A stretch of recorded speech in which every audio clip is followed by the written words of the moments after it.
Hey guys, it's your boy Arj with the final, and I promise final Dragon Ball Super Broly movie spoilers.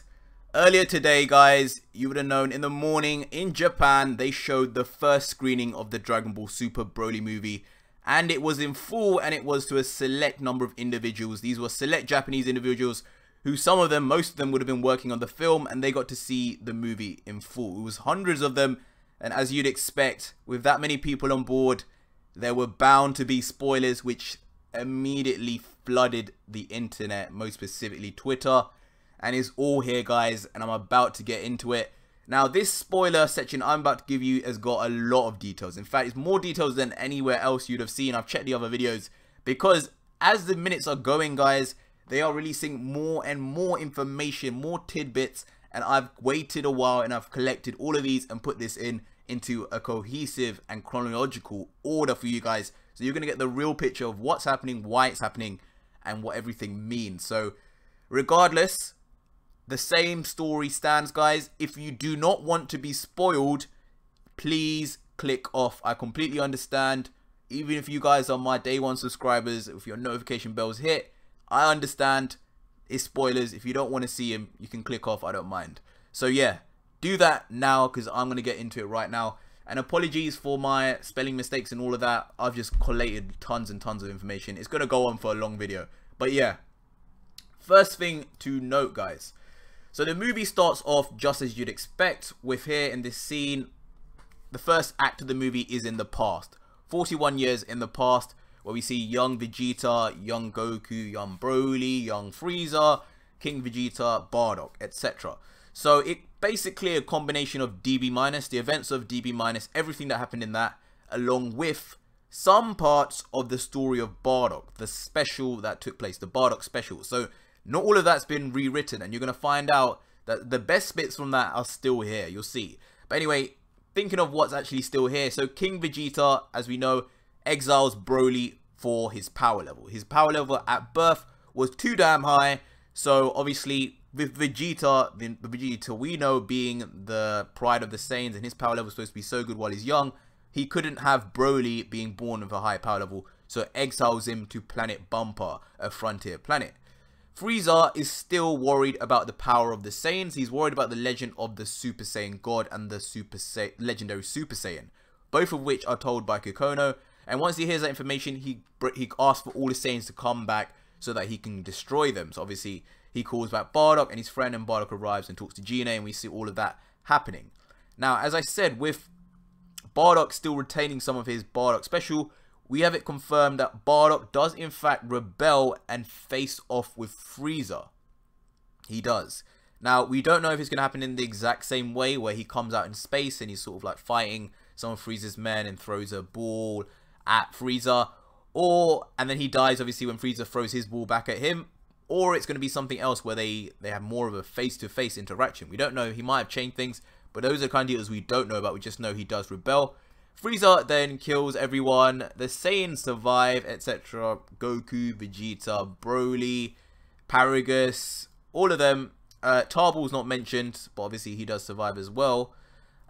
41. Oh, actually, I should mention before this, Paragus and Beats. So Paragus wants revenge because he learns that Broly has been sent to a frontier planet, Banpa, which is a dangerous planet, basically to die. So Paragus wants revenge on King Vegeta, and he takes Beats, who is another Saiyan who works under Vegeta, King Vegeta, and they both go to Banpa, and they escape before Vegeta is destroyed. Now, we don't know if they had any sort of knowledge that Vegeta is going to be destroyed, or it's strictly just because they wanted to find Broly, but that happens. 41 years later, we then come to a section in time which is just after the TOP, but still sometime after. We know it's sometime after because Bra, Bulla, the daughter of Bulma and Vegeta, has now grown up slightly, has hair, and is not so much like a super small baby anymore. She's more akin to how Pan looks in Dragon Ball Super. So Pan may look older in this movie. We don't know if we see Pan though. Yeah, so Beerus, Whis, and Goku and the gang are all at Capsule Corp, eating and all that. And basically, just like previous spoilers have stated, Frieza steals the Dragon Balls. Now, the spoilers so far are saying Frieza steals the Dragon Balls, but I think that's just them like generalizing. It will probably be one of Frieza's henchmen, most likely Remo and Chelai, and this will be the first introduction of them, possibly. And he steals 6 of them. So Capsule Corp, for some reason, have 6 Dragon Balls and not the last one. And there's security camera footage which identifies Frieza or whoever it is in Frieza's army that steals them. And the last one is found in the icy region, if you remember from the trailer. So this is where the last Dragon Ball is. So that's why they're both going there to go get that final Dragon Ball. Now, also in this starting bit of 41 years later, Goten and Trunks appear. Just briefly, they might say a few words, but they're not doing anything in the movie. Unlike previous Broly movies, they're just there and talk. Gohan is not seen at all in the movie. This boy has been cut. He is gone. He's not there at all for whatever reason. I don't know if they couldn't pay the voice actor. Whatever, something's happened. Gohan's not there. And Beerus is in the movie, but get this, Beerus is actually a babysitter for Bulla, who is now older and has hair, but yeah, is still a baby. Broly, they then seen cuts to them Broly on Banpa, who's now grown up. We don't know what happens to Beats. Paragus is obviously older now.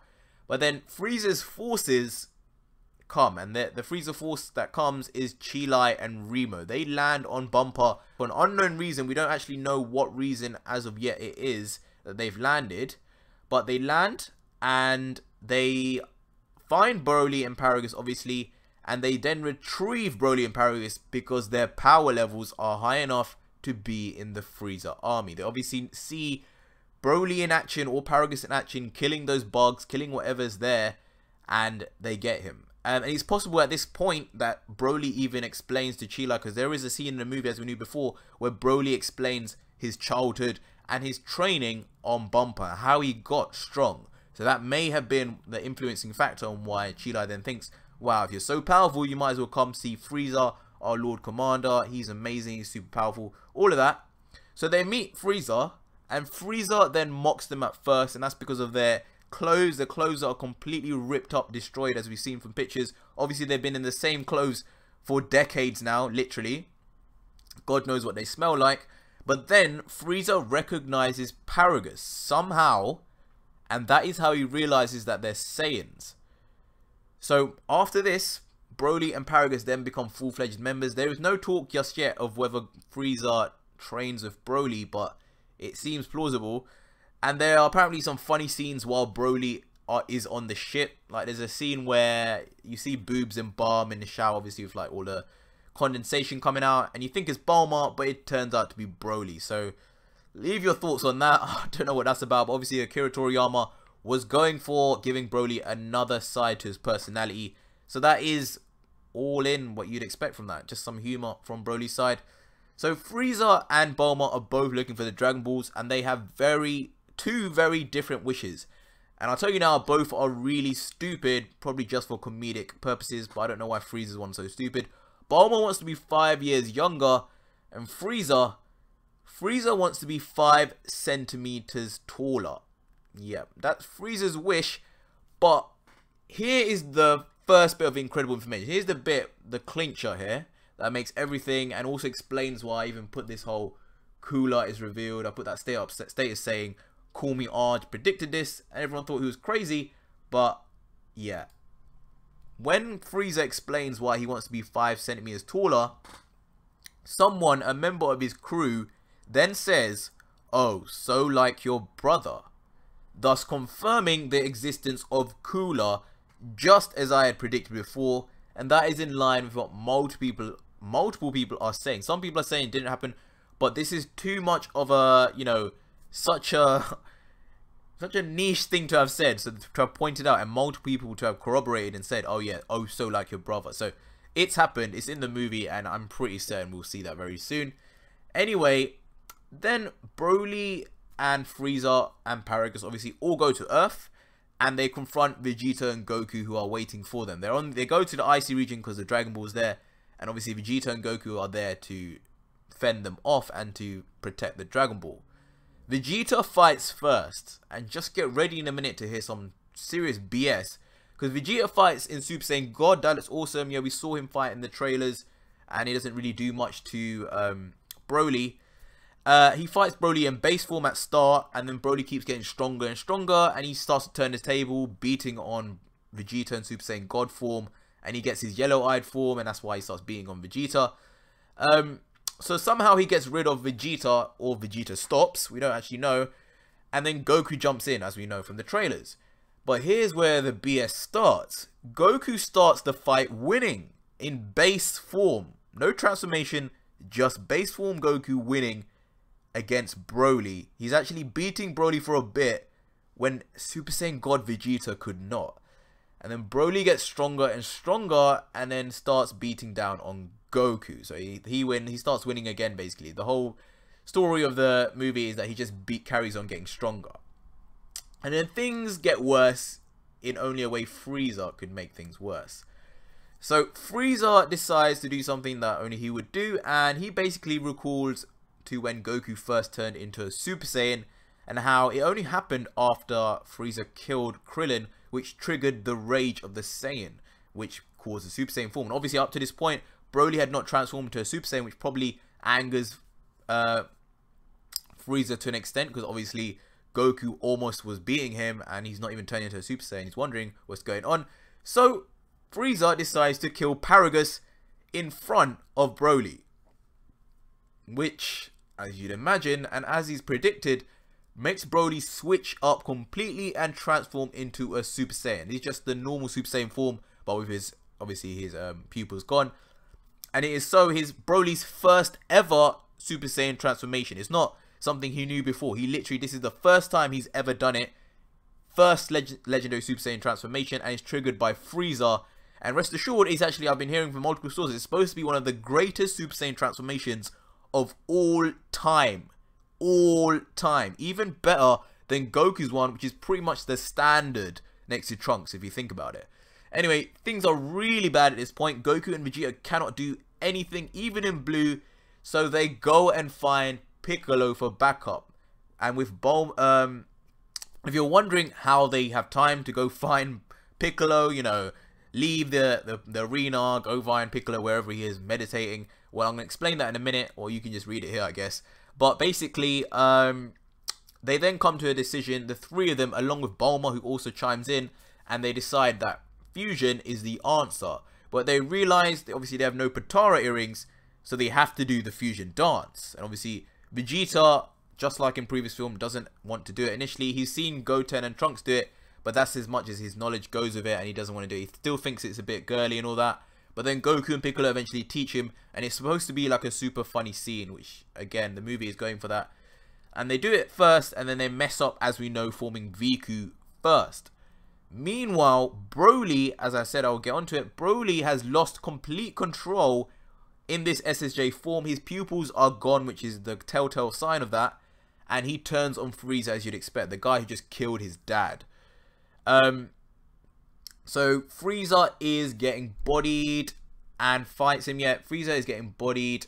Golden Frieza versus Broly occurs, and obviously it's not turning out great for Frieza. Time runs out eventually while they're fighting on Viku. Probably they skip a lot of time, just, you know, because this is just a funny scene. And then they finally do the fusion properly and form Gogeta in an amazing fusion scene that surpasses even Fusion Reborn.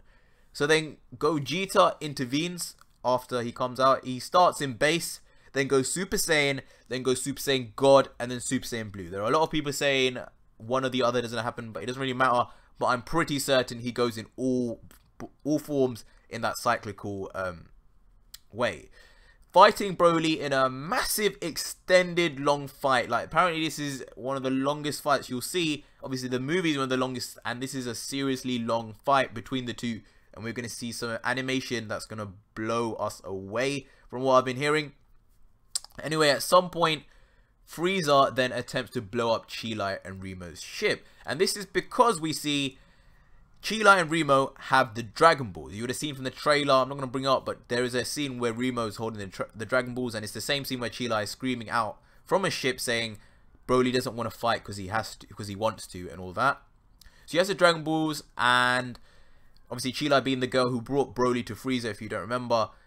Gogeta then steps in though to stop Frieza from blowing it up. Now, it doesn't, I don't know the reason why. Maybe he's aware that Remo is about to make a wish, but obviously, if you find out in the end, the wish isn't actually what Gogeta would want. So maybe, I don't know, just to save her life, Gogeta being like the light of the world and all that. So he saves her life, and at some point, Whis then arrives, and for some reason decides to engage with Broly. And I think it's possibly because he's impressed with this mortal's power, who needed Gogeta to like come out to fight him. And Broly, in his enraged state, goes for Whis with all his might, like literally trying to kill him. And this may be a nod to seeing if Broly could be the next god of destruction of Universe 7. I think Whis was fighting Broly, or attempting to engage Broly just to see how much power this guy really has. So he does that. But Broly does not touch Whis at all, as we've been seeing in previous spoilers. It's pretty much just a no-go. Whis is an angel, completely different levels. Eventually, Gogeta then gets back involved and starts to beat down Broly, and is just about to beat Broly, finally, completely the end, with a cosmic style kamehameha. He doesn't use any of the moves from previous movies. It's all new moves in this movie, apparently. And then that's when Chelai, who has now escaped, obviously because Gogeta saved her, calls for Shenron and wishes for Broly to be saved. Just as I had said from early on. She has, obviously, like I've been saying, she has a soft spot for Broly. And since she first saw him, and definitely empathizes with his situation, and probably knows also that the collar is what controls him. So she's really empathized with him, and she wishes, just as we saw in the trailer, for Broly to be saved. And Broly survives. Now, the fight scene and that whole moment of the movie, this is coming near the end of the movie. The movie is pretty much over, but there is a bit of an epilogue. So, like, obviously, events after the big fight. And everything is back to normal. Peace. Earth is at peace. Chelai and Remo are still on Earth, and they're speaking to Goku and the gang.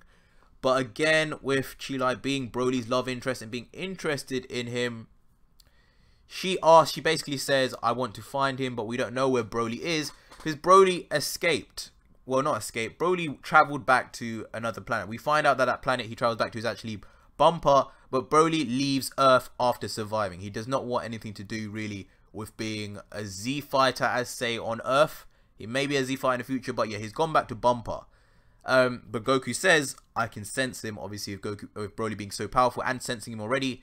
And with the rest of the gang, Bulma, Chelai, everyone, Remo, he uses instant transmission to get them to Banpa. And the first thing they do is give him loads of food. Obviously, he's a Saiyan, he needs that food, and he gives him loads of foods in capsules that Bulma brings. And then Goku and Broly then have a brief talk as fellow Saiyans together. So there's no problem between them now. As we saw, Broly's not a bad guy, and Goku identified that in the movie as well. Goku says we should fight again soon, which Broly agrees to with a smile. And then at some point in this conversation, Goku even says Broly might be stronger than Beerus.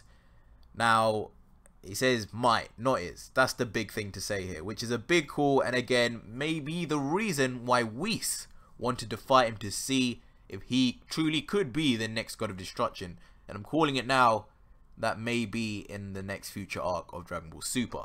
But yeah, he says that. Goku then says at the end of the film, after that conversation of Broly, it's unclear whether he says this in front of Broly or this is when he gets back on Earth and he's sort of talking to Vegeta. But he looks off into the distance and he calls himself Kakarot for the first time ever, and the movie ends. Thus finally telling us all a new era of Dragon Ball has begun, where Goku is proud of his Saiyan heritage and possibly interested in delving more into his history, maybe even wanting to see his mother and father finally, which were explored at the start of this movie, where we got to be introduced to their characters, which would make sense for them to be reintroduced again into Dragon Ball Super now that we know them, and for Goku to somehow meet them, which he could because he can transport into the other world at will, as we've seen. So guys, that is it. That is the movie. And I'm not even going to say it. You know, word for word. Everything I said has come true. I'm not gonna go into all the details because the video will come out saying it. But from Cooler was a surprise even to me. But the Gogeta, the fact no Ultra Instinct appeared just as I made a video on. The boy, crazy. It's crazy, and obviously the fact that Broly survived, and that Broly's a good guy at the end, man. He's there talking to Goku like they're best buds. He may be on banpa, but yeah. But obviously the love interest of Chelai as well. Man, I'm getting into it. I'm getting too much into it. I'm gonna go talk about that in the next video, guys. Keep your notification bell hit and subscribe if you're new, because big things are coming, and this isn't the end of the spoilers. I will release more. There will be other stuff being said, and I'll release more. But most importantly, I'll be analyzing what's happened here and putting that into a storyboard and into context of what's going to be happening for the future of Dragon Ball Super when it returns next year. You do not want to miss that. Until next video, guys. Cheers.